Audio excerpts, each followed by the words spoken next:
Hey, Los Angeles. Are you looking for unique 4th of July plans for you and your friends or family? LA's greatest rivalry returns to Rose Bowl Stadium for a July 4th edition of the El Tráfico soccer matchup as the LA Galaxy return to their original home to defend their turf against LAFC. Last year, a record crowd of over 82,000 fans were on hand to witness the Galaxy victory. That's July 4th at Rose Bowl Stadium. Guaranteed fireworks both on and off the field and a celebration for all of LA. LA Galaxy versus LAFC, the Rose Bowl edition. Tickets at lagalaxy.com/tickets.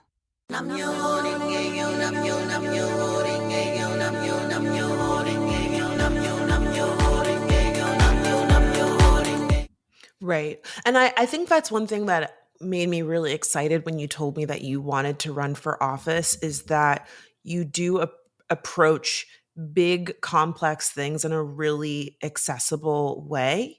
And and it's hard. I think especially right now, like it does feel so overwhelming. You just feel like there's no reason for me to do anything. It's never going to get fixed. I can't change anything. And I feel like your approach of saying like we can make changes internally and externally is something that we're really missing in the political sphere. It's not like a kumbaya, we're all going to hold hands, we're all in this together. High School Musical 3 is what I always say. But small incremental changes can result in like big incredible changes, and I feel like that's something that's been really missing in the political sphere. Well, I and think also just like you're normal, like you know what I mean, like you kinda. I am bad shit too. Yeah. Well, I mean in the sense that like you are exemplary and you're very hardworking and you're very successful. But I literally said this to a friend recently because a friend asked me, who is the coolest celebrity that you've met who's like better than you anticipated? And I was like, Angelica Ross, hands down, because you're so normal and you're so like, oh, Franchesca, I see shit's going down on Twitter. Let me DM you, girl. Come over. Let's hang out in the hot tub and drink a glass of champagne and you could tell me what's going on. And you just send me a text message and you could just be like, Francesca, I love you down, girl. I'm so glad that we're like building our friendship. Like it's just an authenticity that is so needed in the political space. You know what? And I thank you for saying that. But I want to even like pause there for a second because I really appreciate you saying that.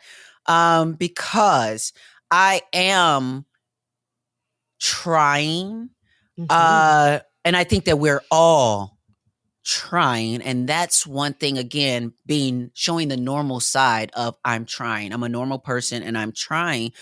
But right. And we miss that because it feels like so many career politicians who have billions of dollars behind them and have been doing this forever, and their mom and their dad were in politics and their uncle was in politics and all that stuff. And like your transparency of like, hey, this is going to be a hard road, but I'm putting in the work and I'm not popping up and doing this tomorrow. I'm saying I'm here. It's 2024. I have a long road ahead of us, but I'm going to show you that I'm putting in the work and I'm learning and I'm talking to people and I'm not just saying, oh, I want the world to change. You're like, I'm going to step up and I'm going to try and be that change is so inspiring. Like we just don't see that. I think that's, for example, AOC is not perfect, but I feel like that's a big part of why people love her. They were like, oh, she was a normal ass person that was like, shit has to change. I don't like this. I worked as a waitress, I worked as a bar. Like I'm a normal person and I'm going to fucking get out there and do it. And it feels, I met her when she was campaigning. I met her at a bar in New York and she gave me her card and we, followed me on Instagram and Twitter and we stayed friends. And it was like so inspiring to watch her go from normal person to the political sphere and just talk to people, look in her Instagram and be like, here's what's going on. Right. And I feel like you have that same vibe where it's like, you are a real I need to stop person. Cussing so much though. I do need to stop because they can't bleep me out all the time on live TV. So like I'm working on that. Yeah, you have time. You have time. You definitely have time. But even that, right? Even just saying, I want to be in politics and I know I gotta watch my mouth a little bit. People like that. People like that feeling of, and look, fuck Donald Trump. Yes. But Donald Trump's like, I don't give a fuck. Blah, blah. People liked that. Very people true. saw that. People were like, even though he's wealthy and you know, and the standards and guidelines are completely different for white men. Oh yeah, obviously. Well, but this idea of like, oh, he's just like us. It wasn't that he's just like them. He's not like politicians, and he feels more quote unquote real, and because he's rough around the edges, and he just says whatever he wants, right? And it's like that's the one extreme of the spectrum, and I would not advocate for anyone to be like Donald Trump. But in the same space, we need a liberal, progressive representative who similarly feels real and just tells it like it is, and has been a normal person, right? Yes. Like not a silver spoon in their mouth, is not well connected, doesn't have a mommy and daddy who can just give them a loan of $1 million. You are a regular person who has overcome and done a lot to get to where you are in life. And that is inspiring, because even still, you could totally sit back and be like, cool, I'm done. Like, been on TV, been on red carpets, I got celebrity numbers on my phone. And you're like, I want to do more. And that is, we need more of that. But can I be real for a second too and say that, like, you know, when you talked about being overwhelmed, especially with all of the things that are going on, I have to be real and say that what has been most difficult about all of this is that people are so judgmental about business and things that they don't truly know the detail to truly know everything about. But, you know, I know as a Buddhist, as a 43-year-old adult, I know the consequences of my actions. That's why I do them. You know, I know the consequences of my actions, but also I'm standing on business. And I know that also comes with its consequences and things. So what has been very difficult for me is to try to explain to some of my friends is that I made a conscious choice. And so the fact that I am the wind beneath my wings right now, the fact that I am the camera person, the sound person, the writer, the video editor, the graphics editor, you know, the fact that I stepped away from a system and having to cater to or play towards a system. And again, I've been here before, creating my own lane and doing those things, but it sounds so much easier than it actually really is. And so where I have been struggling is that I am not new to this struggle, but I'm in it. And I am in the struggle. And so outside of work, outside of calling for a ceasefire and, you know, doing all this work and educating myself and doing all of the things, I have about this much space for myself in the sense of right now my routine is, thank goodness, is I wake up in the morning, every morning, between 5:30 and 6 a.m. I feed the dog. I get coffee, I chant, and I have my spiritual space. And then I, you know, have breakfast or whatever. And then usually I start working like kind of pretty early on. And it's a day, thankfully for me, a mix of going hard and doing what I need to do. But since I'm working for myself and my own boss, I can stop. I can go outside and take a walk with the dog. You know, I can do those things. But I'm the boss. And the invoices and the bills are rolling in. It's February. I'm not going to tell y'all all my business on here. Well, what I'm saying is we all know that the beginning of the year is always starts off slow, and it's tax season, the jobs, everything starts off slow, whatever.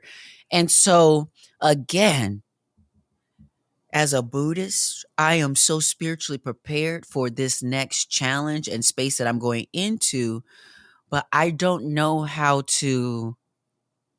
I'm struggling at making space for other people, for my friends, and for things. And so sometimes I've mistakenly used social media and I say mistakenly because I think it's a reasonable mistake, but I gravitate towards social media because I know way too many damn people. It's hard. You can't be at all places at all times. And I know, and I'm telling you, I'm like in community with, and I know a lot of people from various circles. So for me, social media was this way for me to keep up with what was going on in their lives, to comment and like. And what a lot of people see for me is I share a lot of stuff, even from the genocide stuff or whatever. But I share and applaud a lot of people that are doing a lot of things because I love that. I think that's what you should do. Well, something that I haven't done this yet, but I'm you and I are on the same page because even like we haven't gotten to catch up in what feels like too long. And what I really want to start doing, and I will put you on my list of people, is I would love to have a regular hangout that's just open to like my friends and friends of friends. And it's like always on the like it's like the final Friday of the month, right? And it's like anybody who's available should just come. And it's like the same way that at my birthday dinner or my birthday brunch, it was a mix of people and everybody just ended up like, you run into people that you know, you meet new friends, whatever. I need that with my friends, similarly to you, where it's like, I don't have time to see everybody. I would love to say, here's one place. If you want to see me, come, say hello, leave, go do what else you want. Invite friends that you want, make it a thing where you're like, I have a friend in town. Well, tell them to come too. You know what I mean? So that it's just a regular thing. I can't come this month, but maybe I'll come next month. I'm about to do the same thing. That's a great idea. Right? Consider it stolen, but I will, do it. I will note you. I'll say, Franchesca told me about this and I'm going to do this. Oh my God. Listen, if we could make this a thing, I think that would be great because I know we're not the only people. Because it shifts responsibility too if more than one of the friend groups are doing things like that. And so you get to have that opportunity because I'm telling you, I have felt like shit lately in the sense of like, I have come out of, I fully have not, and I will slowly but surely over time, over this podcast, because of the space of I'm opening and creating here, I will share how I've gotten through and am getting through a very challenging time. But I have friends like you, Kaylin Allen, folks who are successful, strong, doing their things. And sometimes I get, you'll fall into this space because they are strong and successful and doing their things. I mean, listen, if it makes you feel any better, that's literally what I was crying at therapy about yesterday. I was like, everyone's crushing it.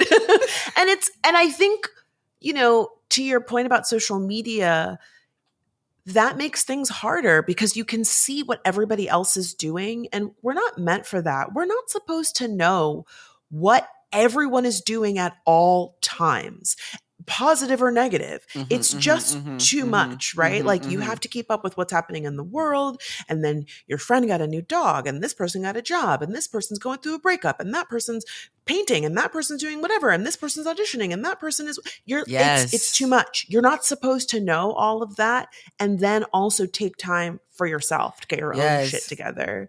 And so, my advice to you would be this is also from my therapist. Because I also need balance because the reality is I am in my space doing all this and I'm pushing myself like I am Miranda Priestley with a deadline. You know what I'm saying? Yeah.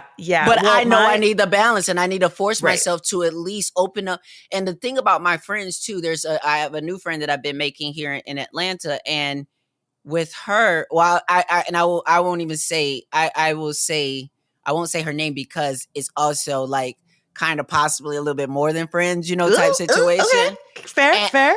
And so, but the thing is that like she wants to show up and do things for me, which is amazing. But I'm in a space where I am the type of person who is not great at letting people do things for me. I have been there for other people. I have done for other people. If I need help, I need help because I rarely ask for it. So, because I know how people's general, see the thing, what Buddhism has given me is this disconnect from such madness that a lot of folks usually sit in. And so a lot of folks do things for each other for ultimate other reasons, for, other than just doing it for those reasons. So I don't want to feel like I'm in the situation, especially as you're building friendships, relationships, or whatever. Yeah, where I you don't want to take advantage. You don't want to be like a tally is being made where it's like, oh, I did this, and I'm in a space where my focus is arrested because I am trying to figure out my life and my direction and doing my things, and I'm not giving someone the focus. So it's like, how do you snap yourself out of your own shit because again, I got my routine. I chant. I got I have my stuff that does for me, but I still need to engage with my friends and family. Yeah. So like I said, I literally had this conversation with my therapist yesterday, and the thing that she was saying that is very helpful is this idea of like chunk and chew. Like when you are eating a steak, right? You cut off a little piece of the steak. You don't put the whole steak in your mouth. You cut it up and you take little pieces of it, and then you take a little bit of your side, and then you take a little bit of your drink, whatever. And we kind of have to, or we should feel more comfortable approaching life in that way, that we can't do all the things at once. We chunk and chew. And so, maybe something that I've been good about, and I haven't done it in a minute, and I've been contemplating doing it, is taking a social media break and just being like, this is one thing that I'm going to take off my plate, making content, looking at what everybody else is doing, commenting on everybody, just scrolling through the feed, just, in bed. But how do you also do that if the work that you do is tied to your social media presence? Well, that's something that I've worked very hard on, to not have my work be tied to my social media presence. And that, I quit Twitter for that reason, where I was like, this is not serving me. So you don't feel that doing your podcast and things like that requires you to engage on social media? Well, my plan would be, because I haven't taken a break since I started the podcast. But you're saying when you take the breaks. Yeah, my plan would be to like schedule certain things and like post and go, which is, I have an assistant who's occasionally posting things on my Twitter, but it's like we have a meeting and I say, hey, I'd like you to post this video. And it's like post and go. I don't know what's going on over there. Like people say, everybody's mad about this thing on Twitter. I don't know. I don't know about it. Like, and it's a weight off of my shoulders where it's like, I know that this is still a platform that can help bring attention to, for example, Black History for Real. Okay. Can you post it on there? Right. And like, to your point about not asking for people to do things for you, I know that you have people like Kaylin, for example, who would be more than happy to say, yeah, girl, give me the password to your Instagram. I'll post it for you. Post it and go. Just do it and like get off and don't think about it, and the same way that you make chanting your morning priority. Maybe your first morning priority is post the thing and then we're not on Instagram for the rest of the day. Post and go do whatever else you and prioritize and say, for me right now, for example, I have the script that I need to rewrite. And so, up on this wall, we got the stuff for the script is up on this wall so that when I get up in the morning and I'm drinking my coffee, I can see, oh, these are the things that I need to be working on. And sure, I enjoy making content, but making content is not what pays my bills. This script is about to pay some bills. The podcast pays some bills. So that is the priority. I could share some of those things, but I cannot give all of my time and attention to this right now. And listen, I know it's easier said than done. And it's something that I have worked on throughout the course of my career, where I'm like, I'm on a deadline. I'm off. Bye. I just can't be on Instagram for this month because I can't do it. Or I'm only going to be on Instagram on the weekends. Or, I used to be way more active in my comments. I'm like, I just can't do it anymore. Right. One, it's taking my time and energy from other things that are important to me. And I think for you, it's like running for office is really important. The podcast is really important. I think are you still doing trans tech stuff? I think you were talking about it, or yeah. So it's like, it's like you make this priority list and it's like, here are the things that are the most important. And then this stuff is on the bottom of the list. You're still doing music. So it's like, maybe I post music on Wednesdays. Maybe I only do podcast stuff on this day. Maybe I just got Calendly. Do you use Calendly? I do. I have it. But I'm just. So it's changed your life. I love it. I love it. It's so great. Ad for Calendly. Oh, Calendly, hit me up. Slide in my DMs. Right, absolutely. Would love a brand deal. This is absolutely. Not sponsored. Yes. But what I like about it is that my calendar is on it. And then when my manager says, hey, we would like to have a meeting next week, I send them the link and I go, y'all pick based on what's available. My friend says, oh, I want to have dinner. I have a special Calendly that's like, I can do dinner Thursday night, Friday night, or on the weekends. What about a Tuesday? Sorry, I don't do dinner on Tuesdays anymore. I could do Thursday, Friday, or the weekend. And I have the calendar set up to say, I go to the gym at 9 a.m. My avails don't start till 12 because I'm at the gym at 9 to 10, and then I come home and then I shower and then I walk my dog. And if I'm going to have a meeting, 12 p.m. is the first time I can have a meeting. So like just giving yourself and I know not everyone operates this way. I'm very type A, but because I'm in an industry that I lack control, this level of control helps me. That I say, this is when I work. This is when I'm free. This is when I'm social. This is when I'm going on vacation on this day, whatever it might be. Listen, I'm telling you, you hit on something I think is, I know at least is big for me in the sense that, and I think there's something here for everybody listening for a second.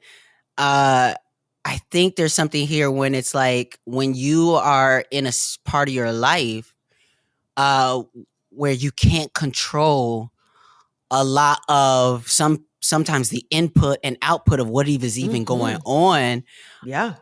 Find a way. The one thing you can control is yourself, right? And your your time and organizing that sort of in a way, and not having what and if you anybody that's studied time management and things like that, not having what they would call uninterrupted interactions, where it's like, or unscheduled interactions and things like that, where you did these things. But the reason why you don't have a hold on your day and your time and your value, because you allow people to take whether it's a phone call, whether it's social media, whether it's my mom, whatever, instead of, getting that control. So I have that. Actually, I worked with someone, Ronnie Parks, shout out to Ronnie Parks, at Growth Works, I think it's called, his marketing company. But he worked with me to create what he called a substitution calendar. And so I kind of have my calendar set of what hours I work, what hours are cut off for spiritual practice and different things. But I definitely am going to take a note out of that book to encourage myself, even almost as a goal, like almost like a social calendar goal, goal, because being in the entertainment industry, it was baked in my schedule as far as, you got to be at this red carpet premiere, you're going to this party or whatever. So I never went out because that was my going out. Right. So now where I'm not in Hollywood right now and I'm not just showing up to everything, I am a homebody with Franchesca. There's a beauty of I love being home. Franchesca, let me tell you, you've been in my apartment in Los Angeles. My bedroom that I'm in right now is the size of my apartment. My bedroom. So I have these 3 levels. I have a recording studio. I have my dog. I'm across the street from this thing. So like I'm a homebody. Yeah. I work hard to pay this mortgage. You know what I'm saying? Yeah. So I'm not going out. But I realize, because I've also been single for an extremely long time. Yeah. Like extremely. It's so much so that, girl, do you know how happy and comfortable I am? But that's what you're supposed to do. I feel like you're supposed to do the work on yourself so that whoever you add into your life is just that. They're additive. They're not your whole life. They're not your whole social circle. They're not, your therapist and your business coach and they are a partner. And that's what they're supposed to be. Somebody that adds to your life and enriches your experience. And so that's what you've been taking this time to do. Also, this is, again, you get in a post-therapy, Franchesca, right now. If you had me on Monday, I would be crying. This is me. I love, wait, what day is today? What day? Therapy is every other Thursday. Okay. Every other Friday. Shawnee got me together. Listen, every other Friday, I'm calling you, Franchesca. Like, girl, what you learned today? Not you piggybacking on my therapy sessions. Wait. So go ahead. I was just gonna say, shout out to therapy, but also that this is now become the Angelica Love Fest. You have to just one day at a time. We're not superheroes. We cannot accomplish every single thing that we want to at all times. And I say this for myself too. Like, I'm saying it as much for you and the people listening as for myself. Every day I have to remind myself, I can't change the world in one day. I could just do what I can do today. And even if that's just being on a podcast and speaking affirmative words to somebody I love and care about, that's a ripple effect that changes the world in a very small way. Absolutely. But that's the contribution that I made today.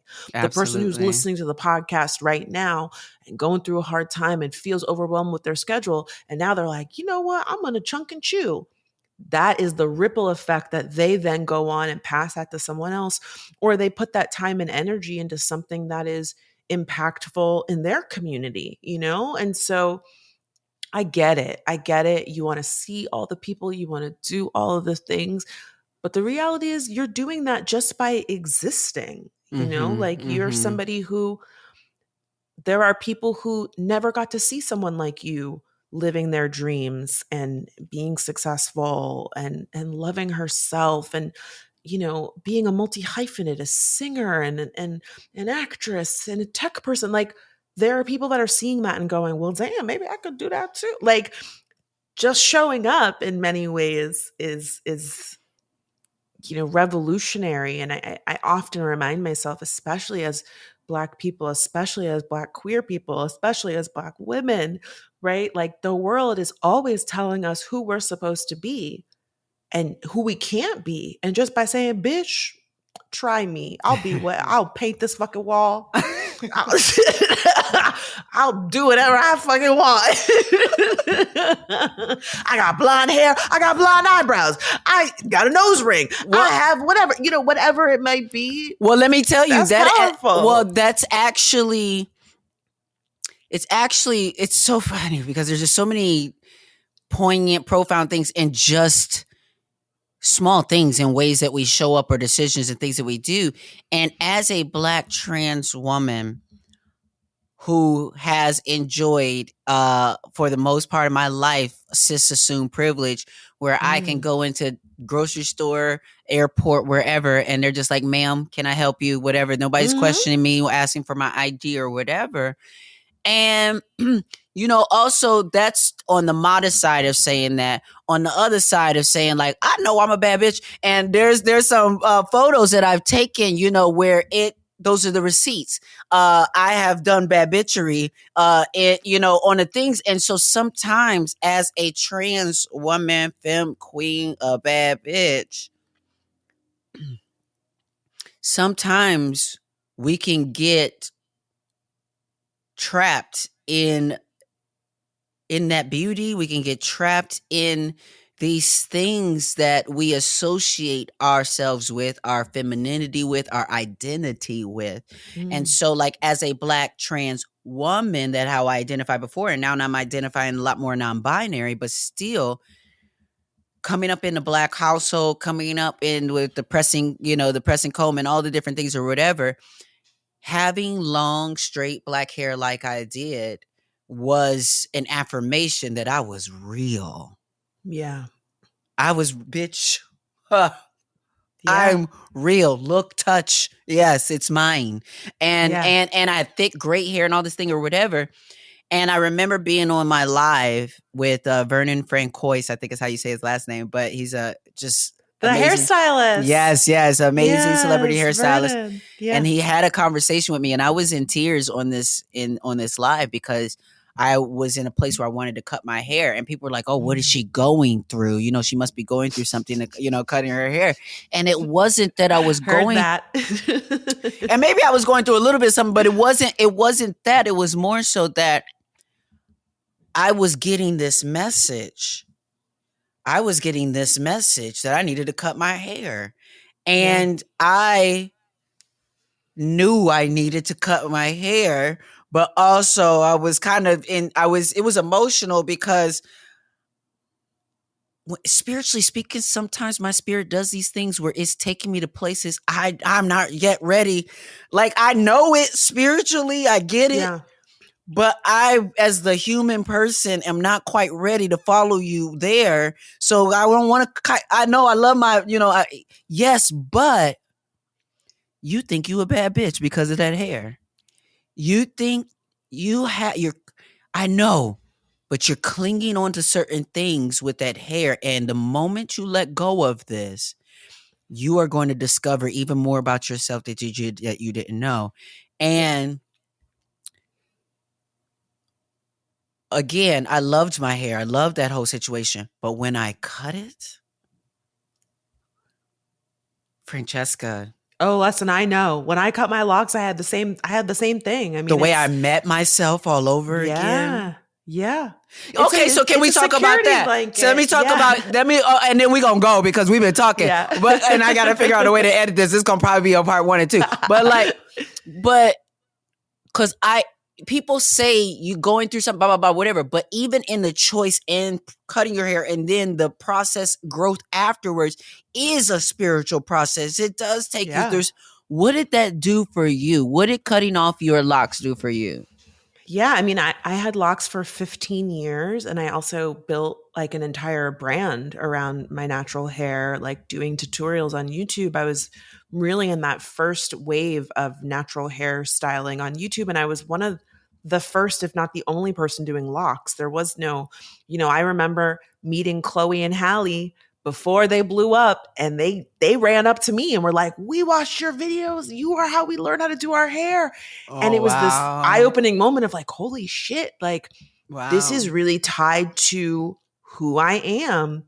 And to your point about cutting your hair and going through things and whatever, for me, I was feeling really stagnant in my career. And I was feeling like I had been put into this box where, the social justice box, but I was also in the natural hair box. And I was like, I'm more than that. I'm more than that, And I didn't know that I explored my queer identity when I was in high school and college, but like never really like got to fully embrace it. And so cutting my hair was also part of that too, like experimenting with my gender presentation and how I express myself and pushing myself to like not hide behind this security blanket of sorts. And it really was so eye-opening. I don't think I really knew what I was getting into. I was just like, I want to cut my hair. But then I did it and I was like, I felt like I was walking through the world as a new person. Like I was on a new planet. You know, like you about to talk me into cutting my hair off again. Like I'm sitting here looking right now and I'm like, you know what?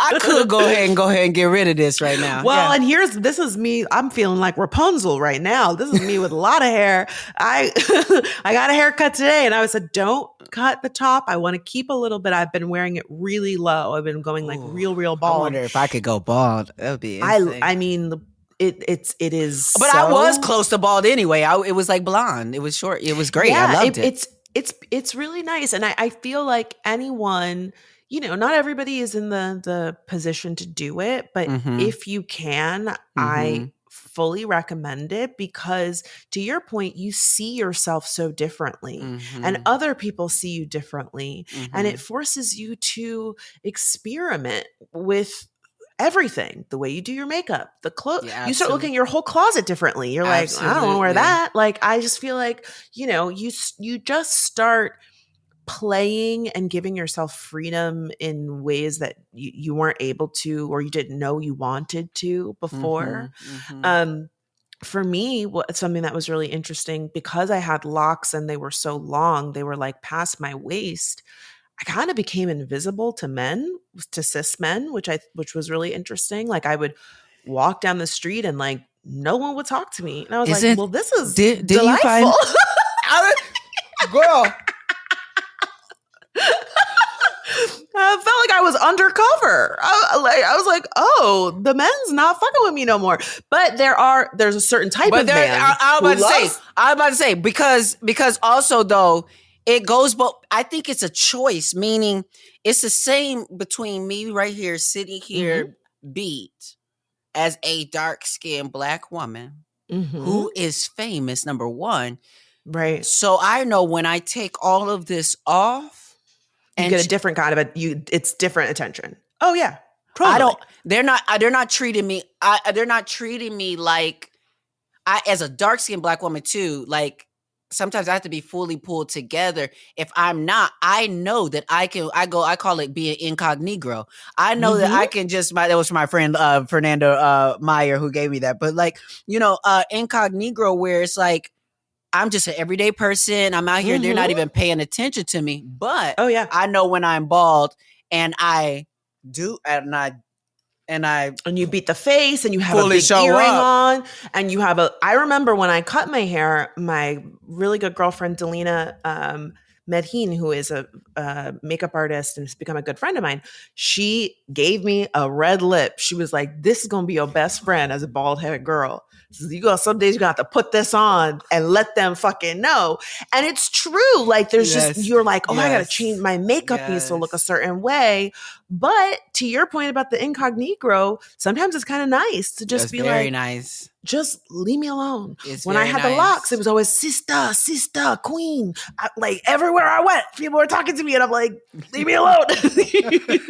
You know? And so even that has been really beautiful and just being able to embrace a different side of myself. And I think that everyone should have the freedom to do that. And again, I know not everyone does.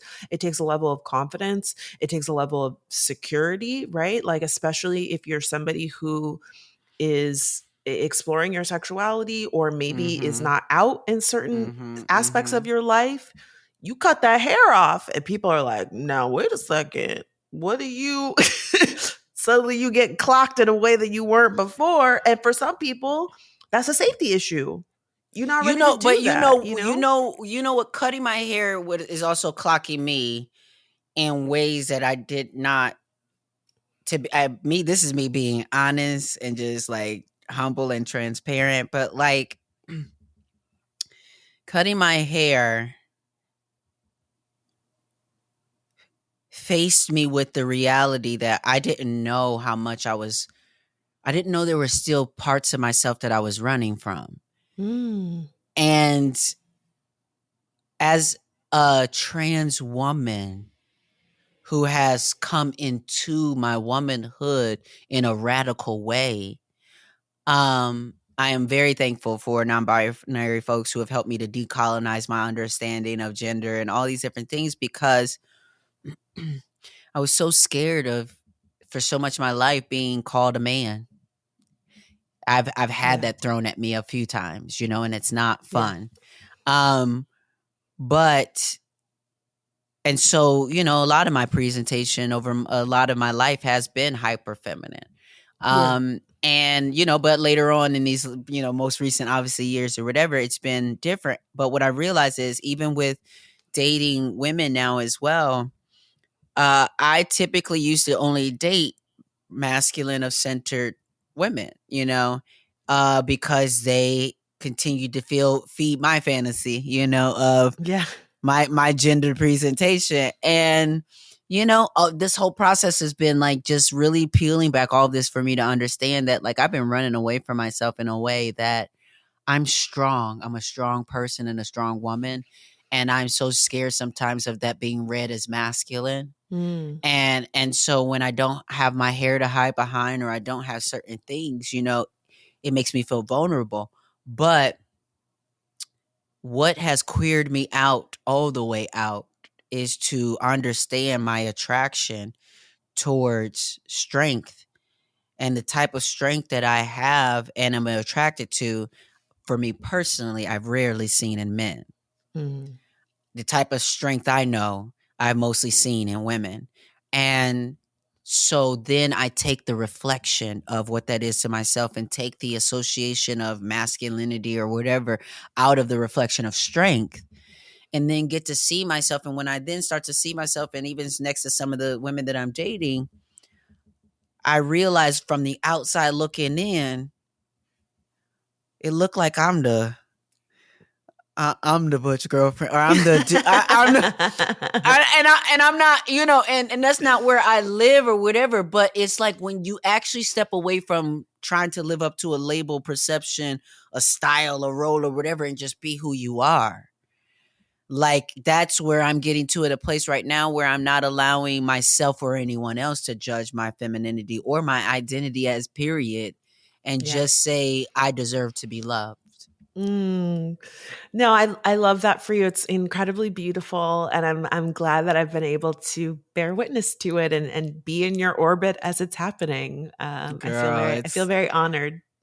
Well, listen, we have talked a whole hour and a half, girl. I know. That's because, so those that are listening, and hopefully I will figure out a way and I'll chop this up. But those that are listening, you're listening to two friends who haven't caught up, like, via phone or like video in a minute. Like, we were just hanging out at, back in LA. Come back to LA. We miss you. But the months have passed, so for me, I've been doing this thing where I'm like, okay, I'm being very frugal. And I'm like, when I have a reason to be in LA, even though I'm paying rent still in my apartment in LA, when I have a reason to be there and work and whatever, I'll go. But at the same time, it's like, you know what? I got frequent flyer miles. I got things I could just hop on a plane. I'm just a FaceTime away, and I'm always happy to get to share space with you in the physical realm, in the digital realm, in the audio realm. All of those are welcome and appreciated. So I love you. I've missed you so much. I can't wait to see you in person again. I know. Well, this was so fun. This was very fun. And just know that I am going to be, because this is a way that I can continue to kind of stay tapped into your energy, is when you have your podcast, like, Let Me Fix It, because at least you're being silly and just, fun in ways that aren't serious. So I still feel like I get to participate in that energy. So thank you for doing that podcast. Well, thank you so much. And congratulations on this show. I'm so proud of you. I'm so excited for all the wonderful doors that I know it's going to open, and to just continue watching your journey as you embark on this next chapter of your career. It's really inspiring. I'm genuinely so proud of you.